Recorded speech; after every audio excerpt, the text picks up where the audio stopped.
Saludos. En la sesión de hoy vamos a abordar la competencia del juez penal venezolano dentro del proceso penal venezolano. Quien les habla es el profesor Ángel Serpa Ponte y esta clase está dirigida fundamentalmente a mis alumnos de la Universidad Santa María de la asignatura Derecho Procesal Penal 1. Clases virtuales estas que se encuentran también en mi canal YouTube, Ángel Serpa Aponte, a los efectos de quien gustosamente quiera suscribirse al mismo. Bueno, en una sesión anterior, dentro de este mismo contexto, ¿verdad? Hablamos de la jurisdicción y la competencia del juez penal venezolano. Esa jurisdicción que se establece como una potestad de administrar justicia, pero que también habíamos dicho que esa jurisdicción como potestad de administrar justicia requiere ser competencial. Es decir, la competencia como medida, como variable de la jurisdicción. Todos los jueces tienen potestad de administrar justicia, pero determinados jueces lo hacen dentro del ámbito de una competencia material, dentro de una competencia territorial, dentro de una competencia funcional, dentro de una competencia personal y dentro de una competencia en razón de la conexión o de la conectividad.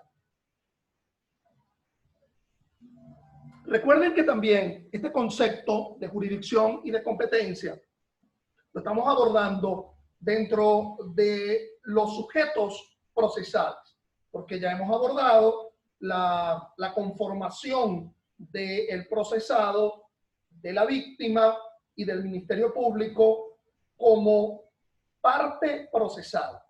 Parte porque ostenta pretensiones.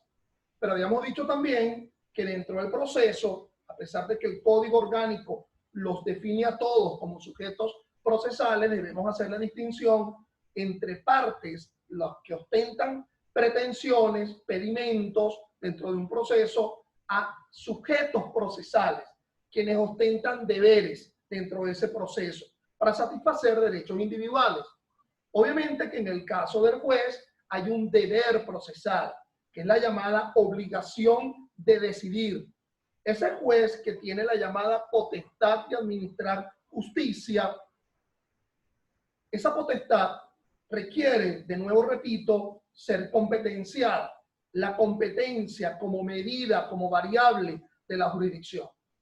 En la pasada sesión habíamos descrito la llamada competencia en razón de la materia del juez penal, que es el establecimiento de la responsabilidad penal. Palabras menos, palabras más, esa es la competencia material del juez penal. Pero habíamos dicho también que esa competencia material del juez penal, el establecimiento de la responsabilidad penal, cuenta con excepciones, es decir, excepciones a dicha competencia material. Es decir, que el juez penal, además de establecer la responsabilidad penal, excepcionalmente asumirá atribuciones competenciales que en principio parecieran de otra jurisdicción. Habíamos explicado que dos de esas excepciones a la competencia material, uno era la cuestión prejudicial y la otra era la extensión jurisdiccional. Les había dicho que la tercera excepción a la competencia material del juez penal, y que en realidad no funciona tanto como una excepción, si lo vamos a ver en la explicación que le voy a dar, es la llamada jurisdicción constitucional. La jurisdicción constitucional que asume el juez penal material. Les había dicho que esa jurisdicción constitucional que asume el juez penal, a la vez conlleva tres elementos, que es el llamado control concentrado de la constitucionalidad, el control difuso de la constitucionalidad y el llamado amparo penal. A ver, me explico. Recuerden ustedes que existe un proceso penal que va a ser asumido existe el proceso en sentido global, que va a ser asumido por jueces competentes en atención a la materia. Todo juez tiene potestad de administrar justicia. El que está allí, que me está escuchando, que es juez laboral, tiene la competencia material del juez laboral, que es resolver los conflictos individuales dentro del ámbito de una relación laboral o los llamados conflictos colectivos. El que está allí, que me está escuchando, que es juez contencioso administrativo, entonces tendrá la competencia material, bueno, de anular actos administrativos, defectos particulares o defectos generales, entre otras atribuciones de la jurisdicción de lo contencioso administrativo. El que está allí, que es juez de lo civil, entonces resolverá contenciones frente a sujetos de derecho en el ámbito del derecho privado o la definición entre un sujeto de derecho como actitud para tener derechos y contraer obligaciones con respecto a una cosa, que ya la cosa no se denominará como tal, sino que se denominará bien, ¿ok? Aquí, quien pretende ingresar acá, ¿verdad? Y no se le vea un nombre completo, ¿verdad? Yo no permito el ingreso porque para evitar el saboteo, etcétera, etcétera. Entonces, en el nombre del instrumento con el cual pretenden ingresar, yo debo ver el nombre de la persona. Pero vamos a seguir acá. Ella, que es juez, ¿verdad? De la jurisdicción disciplinaria judicial, establecerá sanciones en el ámbito de lo disciplinario judicial. Y él, que es juez penal, como lo dije, bueno, establecerá la responsabilidad penal porque esa es su competencia material. Cuando ella va a un tribunal, va a un palacio de justicia en Caracas, va a ver a jueces penales. Cuando él va a un tribunal, a un palacio de lo contencioso administrativo, verá jueces en el ámbito de lo contencioso. Cuando la señora va a un tribunal civil, ¿verdad? Esquina de Pajarito, aquí en Caracas, entonces visualizará la existencia de jueces de municipio, de jueces de primera instancia, de tribunales superiores. Existe el procedimiento penal, los procedimientos civiles.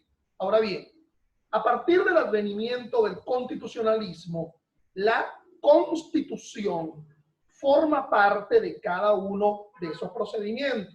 Es decir, las pautas constitucionales, debido proceso y otras garantías constitucionales van a estar presentes en el procedimiento penal y que por lo tanto debe atender a ella los jueces penales en el procedimiento civil y por lo tanto atender los jueces de esa especial materia en el procedimiento contencioso administrativo.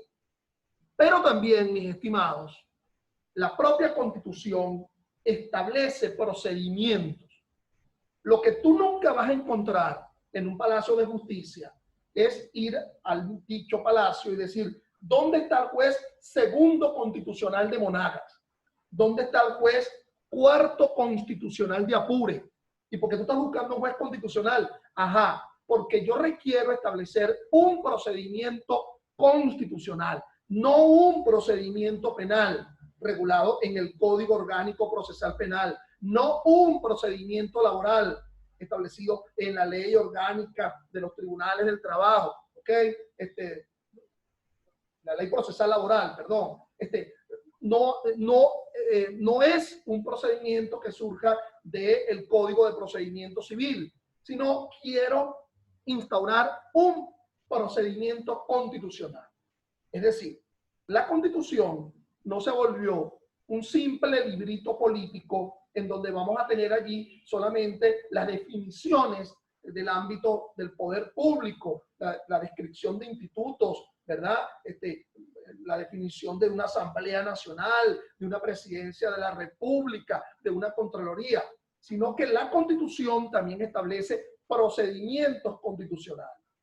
Toda esta laraca, toda esta explicación es porque esos procedimientos constitucionales los va a resolver es el propio tribunal afín a la materia que se pretende resolver con el procedimiento constitucional.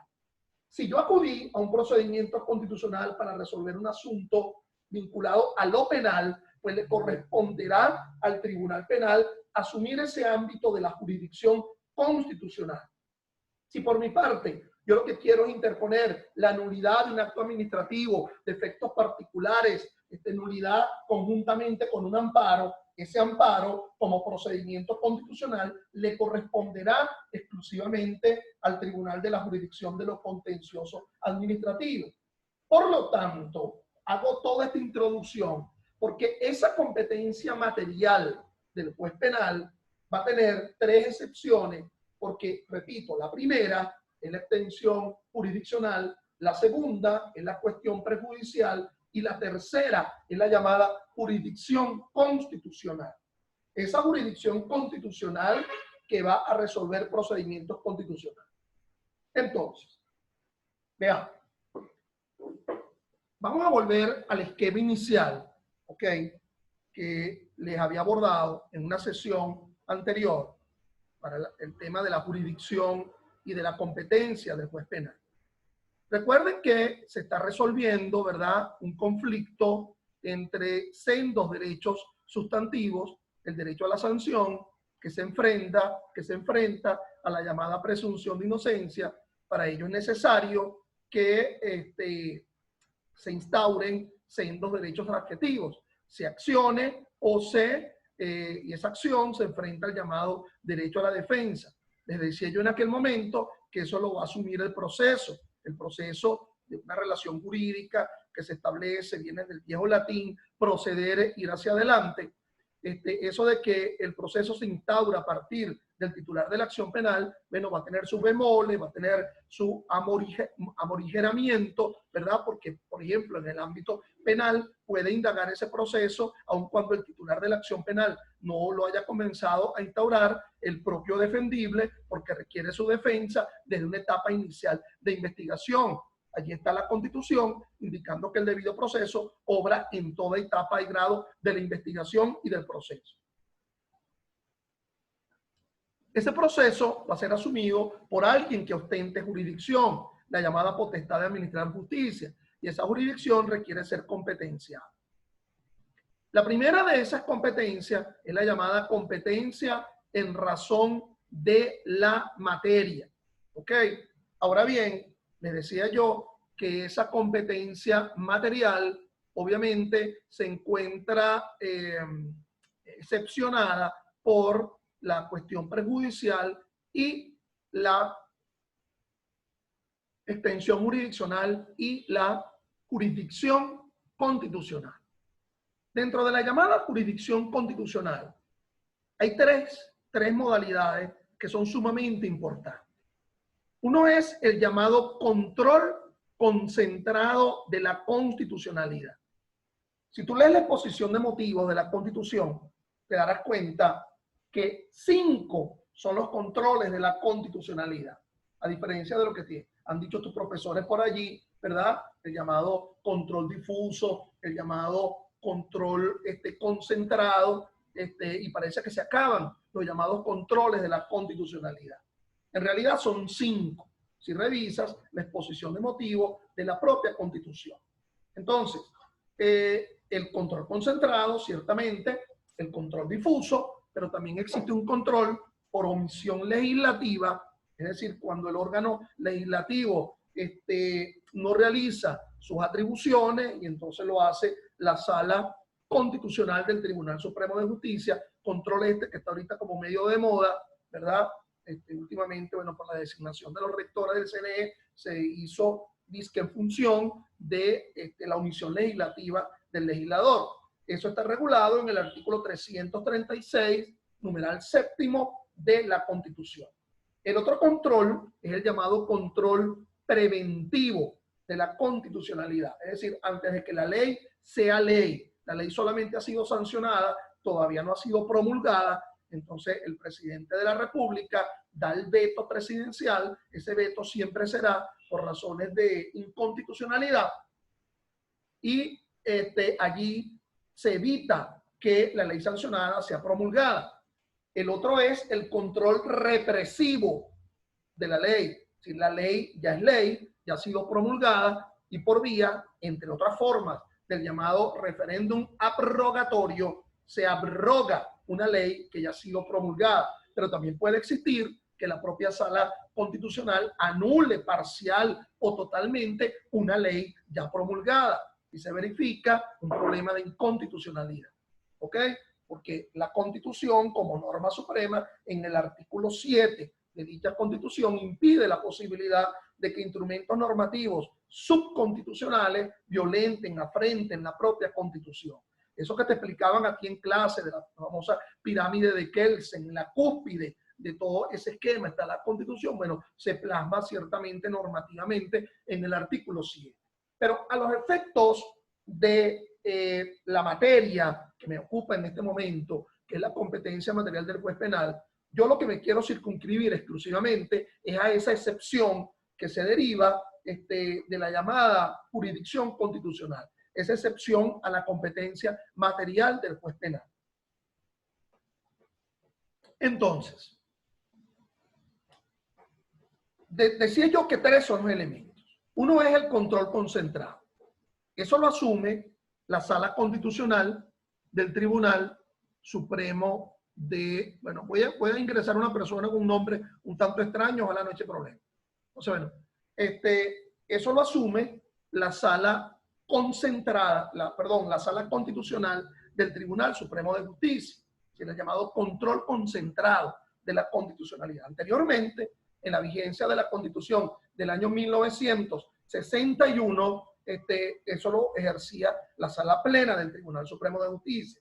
Ahora lo asume la Sala Constitucional en virtud, entre otras normas, de acuerdo a lo establecido en la Ley Orgánica del Tribunal Supremo de Justicia, pero conforme a lo establecido en el artículo 335 de la Constitución. A ver, ustedes se preguntarán, ¿qué efecto práctico en el ámbito penal está esto? Bueno, este es el efecto práctico. El efecto práctico es el siguiente. Hay decisiones que pueden dictar los tribunales penales, ¿ok? Autos o sentencias. El Código Orgánico establece su propio mecanismo de recurrencia, de impugnar esas decisiones. Tiene la apelación de autos o de sentencias. Perfecto. Yo decidí, ¿verdad? Apelar una decisión de primera instancia, bien sea un auto o bien sea una sentencia. Lo conoce la Corte de Apelaciones. La alzada penal, el primer grado, es la Corte de Apelación. ¿Ok? Entonces, la Corte de Apelaciones conoció esa apelación, esa recurrencia. Si esa Corte de Apelaciones confirmó una sentencia de primera instancia, bueno, ya me queda otro recurso, que es el recurso de casación. Si por otra parte, la Corte de Apelaciones confirmó un auto dictado por la primera instancia, ya no me queda un recurso ordinario, porque el código no permite el recurso de casación frente a autos dictados por la Corte de Apelación. Pero bueno, si está violando la Constitución ese auto, ¿cómo hago si no tengo la posibilidad de otro recurso? No existe el recurso de casación. Bueno, yo interpongo la acción de amparo. El amparo contra esa decisión judicial. Entonces, recuérdense ustedes que conforme al artículo 5 de la Ley Orgánica de Amparo, no se podrá acudir al llamado amparo contra decisión judicial si tú tienes un medio ordinario. El medio ordinario para impugnar ese fallo podría ser un recurso, podría ser una solicitud de nulidad, pero si no lo tienes a tu disposición en el elenco establecido en el COP, no lo está, tienes que acudir a la acción de amparo. Sí, profesor, pero me estás hablando del control concentrado de la constitucionalidad. ¿Qué viene esto? Bueno, espérate, ahí viene el tema. Entonces, si ya hubo una decisión en materia de amparo por parte de una Corte de Apelaciones, ¿ok? Hubo una decisión firme en materia de amparo por parte de la Corte de Apelaciones, porque en apelación, la Corte de Apelaciones, en el procedimiento de amparo, decidió esa apelación frente a una decisión de amparo de primera instancia, ya yo no tengo ninguna otra posibilidad, sino acudir a la llamada solicitud de revisión constitucional. Y esa solicitud de revisión constitucional lo asume la Sala Constitucional del Tribunal Supremo de Justicia. Por otra parte, si la Sala de Casación Penal del Tribunal Supremo de Justicia decidió y con esa decisión se está vulnerando la Constitución, yo no puedo interponer un amparo contra una decisión dictada por la Sala de Casación Penal del Tribunal Supremo de Justicia, porque lo impide la propia Ley Orgánica de Amparo sobre Derechos y Garantías Constitucionales. Por lo tanto, yo solicito la llamada revisión constitucional. Y es aquí donde se verifica esa posibilidad del llamado control concentrado de la constitucionalidad. Ese control concentrado, repito, reitero, le corresponde exclusivamente a la Sala Constitucional. ¿Cómo la Sala Constitucional asume ese control concentrado? Es decir, anula total o parcialmente una ley frente a todos, erga omnes, frente a todos. Ya no existirá la ley o parte de esa ley en el mundo del derecho. ¿Okay? ¿Cómo decidirá, cómo asumirá ese control convencional, ese control concentrado de la constitucionalidad, la Sala Constitucional? Bueno, de muchas formas se accede. Si la llave para ingresar a esa posibilidad en la Sala Constitucional es de muchas puertas, es decir, es como una sala que tiene muchas puertas para ingresar. La puerta de servicio, la puerta principal, la puerta de los cuartos, el pasillo, en fin. Entonces, de muchas formas se accede. Una de esas formas en la cual se accede es cuando se interpone un amparo contra una actuación de un alto funcionario público. Artículo 8 de la Ley Orgánica de Amparo. Eso le corresponde a la Sala Constitucional. Cuando la Sala Constitucional asume el papel de alzada. Es decir, hay una decisión en materia de un procedimiento constitucional, llámese amparo, dictada por un tribunal superior, en nuestro caso la Corte de Apelaciones, y se apela es ante la Sala Constitucional, porque la Sala de Casación Penal no podrá conocer amparo ni contra sus decisiones se podrán interponer la acción de amparo. Entonces la Sala Constitucional, en conocimiento de alzada de un procedimiento de amparo, también ingresa a la posibilidad del llamado control concentrado. Cuando se solicita a la Sala Constitucional la nulidad por inconstitucionalidad de una ley, bueno, de esa forma también la Sala Constitucional asume el control concentrado. Está bien, profesor, pero dámelo en un sentido bien práctico frente al problema de la competencia material. Bueno, lo dejé para el último momento. Resulta que esa decisión dictada por la Sala de Casación Penal del Tribunal Supremo de Justicia o dictada por una Corte de Apelaciones sobre la cual no existe un recurso ordinario, a mí no me queda ninguna otra posibilidad que solicitar la revisión constitucional.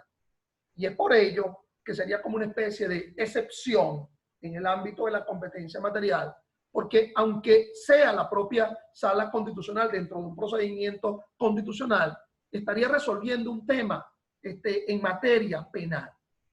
Por cierto, no todo tipo de decisión puede solicitarse la revisión constitucional. En la famosa sentencia 93 de febrero del año 01, llamada sentencia corpoturismo, porque corpoturismo era una de las partes dentro de ese procedimiento, se dice que la revisión constitucional solo se asume de manera extraordinaria, excepcional, restringida y discrecional por parte de la Sala Constitucional. Es decir, no es por quítame esta paja, ¿verdad? Como se pudiera asumir la llamada solicitud de revisión constitucional. No se ordinariza esa solicitud de revisión constitucional. Y establece los 3 tipos de decisiones que son susceptibles de ser revisadas por la Sala Constitucional. 1. La sentencia definitivamente firme en materia de amparo. Es decir, cuando ya está firme una decisión en materia de amparo, bien sea porque haya sido dictada por la Corte de Apelaciones en el ámbito penal, bueno, lo único que me queda es la llamada solicitud de revisión constitucional. Obviamente que tendría yo que mencionar dentro de esa solicitud cuál es la norma constitucional, cuál es el principio, ¿ok? Cuál es el valor, cuál es la expresión que no está siendo tomada por el juez al decidir y que esto proviene de la propia Constitución. 2. La sentencia definitivamente firme de control expreso de la constitucionalidad dictada por los tribunales de la República. Explico un poco. Ese tribunal, cualquiera, y en el ámbito nuestro el penal, ejerció un control difuso de la constitucionalidad. Es decir, desaplicó total o parcialmente una ley porque encontraba que contradecía a la Constitución. Cuando un juez penal, en nuestro caso, pero cualquier juez ejerza, y lo que me está quedando en esta plataforma son 10 minutos. Recuerden que cuando termine esta clase virtual vamos a reingresar con la misma clave, con la misma identificación, para otros 40 minutos subsiguientes. Pero volvamos a lo nuestro. Entonces, cuando un juez ejerce el control difuso de la constitucionalidad, la desaplica, tiene que remitirle copia certificada de esa decisión y de las actuaciones que están vinculadas a esa causa a la Sala Constitucional. ¿Ok? Para que la Sala Constitucional asuma la revisión constitucional de ese control difuso. Es allí donde tú ves que es un tema de excepción a la competencia material. Conforme a la sentencia Corpo Turismo, me están quedando dos posibilidades adicionales para ejercer la revisión constitucional. Es decir, la sentencia definitivamente firme, aquí sí tiene que ser sentencia firme, no frente a cualquier otro tipo de pronunciamiento, sentencia firme, no me sirve autos, ¿ok? Sentencia firme, ¿sí? No podrá asumirse la solicitud de revisión frente a autos en este ejemplo, sino que tiene que ser por sentencia el instrumento, sentencias firmes, y si la sentencia conforme al 157 del COP son sentencias absolutorias de sobreseimiento o de condena, solo serán ellas. Entonces, cuando el juez, al decidir esa sentencia, no aplica un criterio vinculante, un juridatio que provenga de otro fallo de la Sala Constitucional. Es decir, cuando se aborde esta solicitud de revisión constitucional, quien lo asuma tendrá que consignar el fallo previo de la Sala Constitucional en donde creó ese precedente vinculante, ese criterio, y tendrá que también consignar el fallo que se está cuestionando ahora por solicitud de revisión constitucional, que no se acopló, que no tomó aquella doctrina que provenía de manera firme por parte de la Sala Constitucional. En la última hipótesis que se verifica allí es sentencia firme dictada por algún tribunal, en nuestro caso un tribunal penal, ¿ok? Que haya asumido una interpretación grotesca de la Constitución. Es decir, algo grotesco es algo que francamente es desusado, ¿ok? Inadmisible, inaceptable.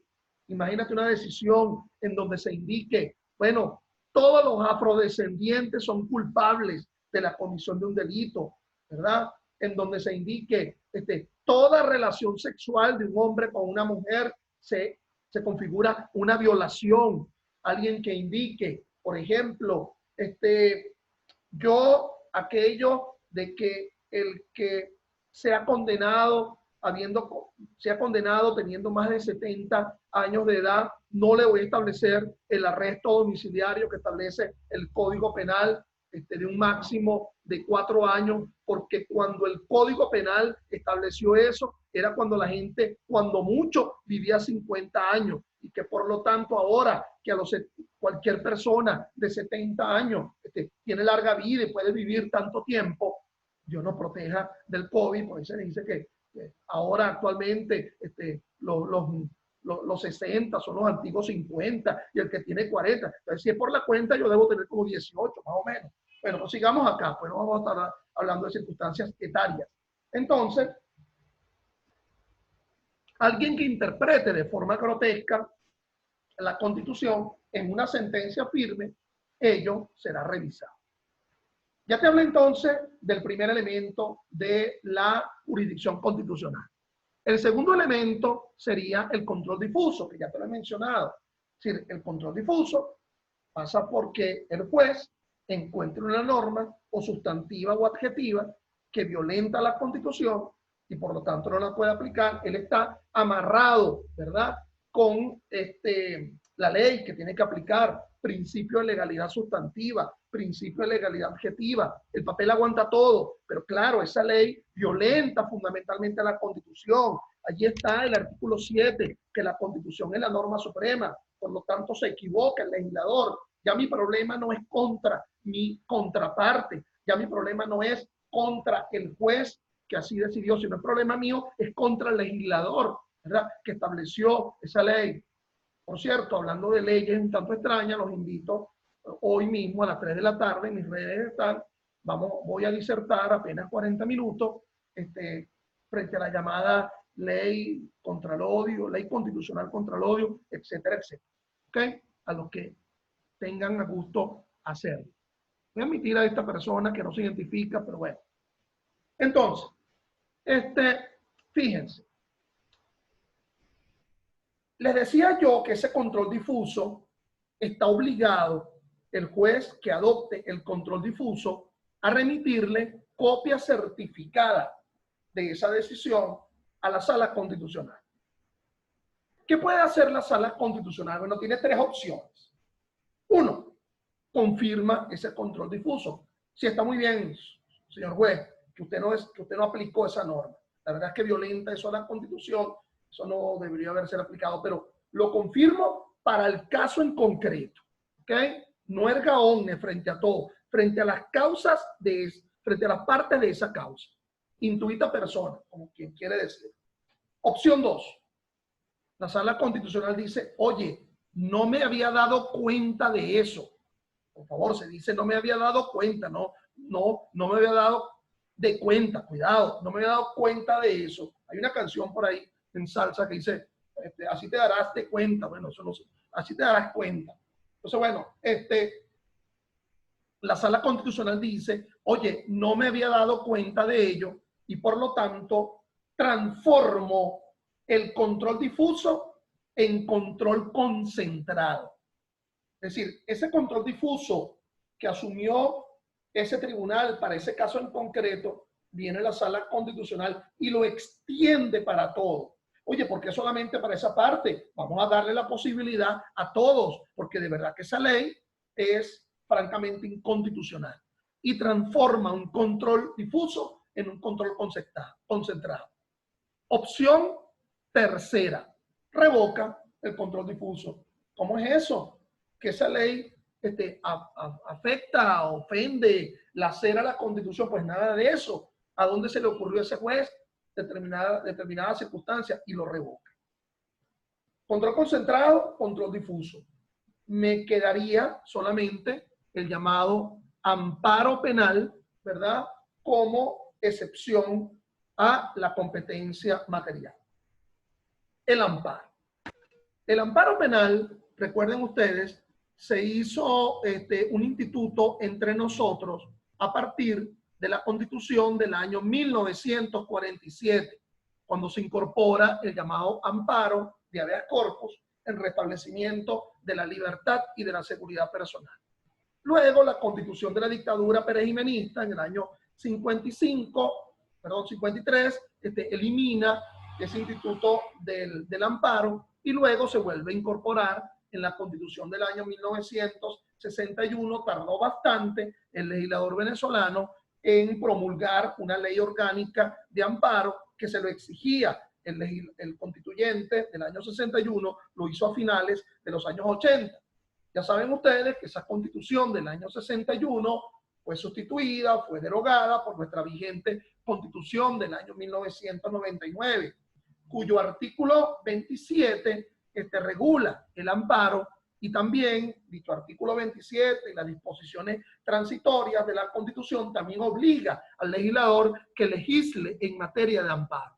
Bueno, eso no ha ocurrido todavía hasta este momento. Hay una mora, hay una omisión legislativa. Todos los que han pasado por esa Asamblea Nacional se han mantenido en una mora porque no han legislado en materia de amparo. Entonces, vamos a terminar esta parte de nuestra sesión de la competencia del juez penal para luego incorporarnos para explicar esta excepción a la competencia material y hablar de las otras competencias en la próxima sesión. Nos vemos.